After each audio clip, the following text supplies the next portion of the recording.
If you try to buy a new laptop or smartphone today, you might notice something strange. The hardware is actually getting worse.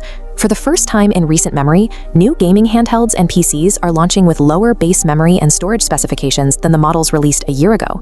The cost of consumer RAM shot up by a staggering 110% in just the first quarter of 2026. The long-running trend of cheap, steadily improving consumer technology has hit a brick wall. To keep prices from completely spiraling, manufacturers are forcing their base models back to the 8GB memory standards of the early 2010s. In April 2026, Apple reported a record $111 billion in Q2 revenue, but during the earnings call, CEO Tim Cook warned investors that soaring, unavoidable memory costs are starting to squeeze their margins. Inside modern smartphones, the physical cost of memory is rapidly eating up the total production budget. This diagram illustrates the squeeze. The memory component inside an iPhone is on track to consume a massive 45% of the unit's total bill of materials. The pressure on the supply chain is severe. One PC shop owner in Seoul noted that unless Steve Jobs rises from the dead to declare the AI boom a bubble, these hardware prices will only keep climbing. The industry is calling this crisis RAMageddon. Tech companies poured billions into building massive AI software models, but failed to secure the physical memory hardware required to actually run them. Apple has one of the deepest war chests and most secure supply chains on the planet. If they are buckling under this pressure, the global consumer hardware market is broken. The architects of this shortage are the four major hyperscalers: Google, Amazon, Microsoft, and Meta. This chart compares their capital expenditure. In 2025, they spent a record $410 billion.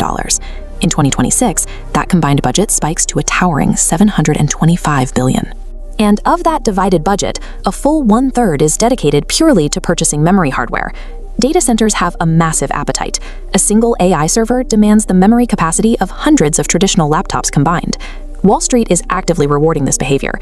Alphabet's market valuation climbed toward $4.3 trillion right after confirming their enormous spending spree. Financial markets have validated these infrastructure investments, creating a financial black hole that is swallowing the world's finite memory supply. The global memory supply faces a harsh physical limit. Nearly all of it comes from just 3 manufacturing giants.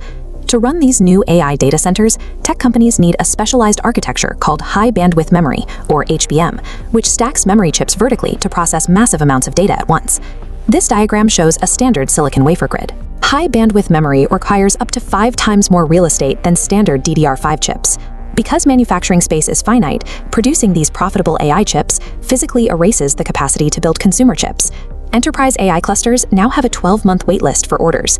Consumer electronics makers are left trying to secure the remaining capacity in a desperate bidding war. This is a zero-sum physical reality. AI infrastructure has officially evicted the consumer from the global manufacturing line. There is no quick fix. Building a new silicon fabrication facility takes an absolute minimum of 2 to 3 years of construction. Industry experts agree that severe consumer memory shortages are locked in through at least 2028. The CEO of memory maker Phison warned that the market could remain in a permanent state of undersupply well into the early 2030s. The collateral damage is already spreading. Major scientific research projects are stalling because laboratories can no longer afford the memory required to run their computational workloads. RAMageddon threatens a lost decade of hardware, where innovation stagnates across multiple industries simply because they are starved of basic components. For the PC market, this translates to an impending 15 to 30% price hike on everyday laptops and desktops. The smartphone market faces a similar hit. A standard $500 mid-range phone will soon jump to $625 just to cover the inflated cost of its memory. Software developers are feeling the squeeze too.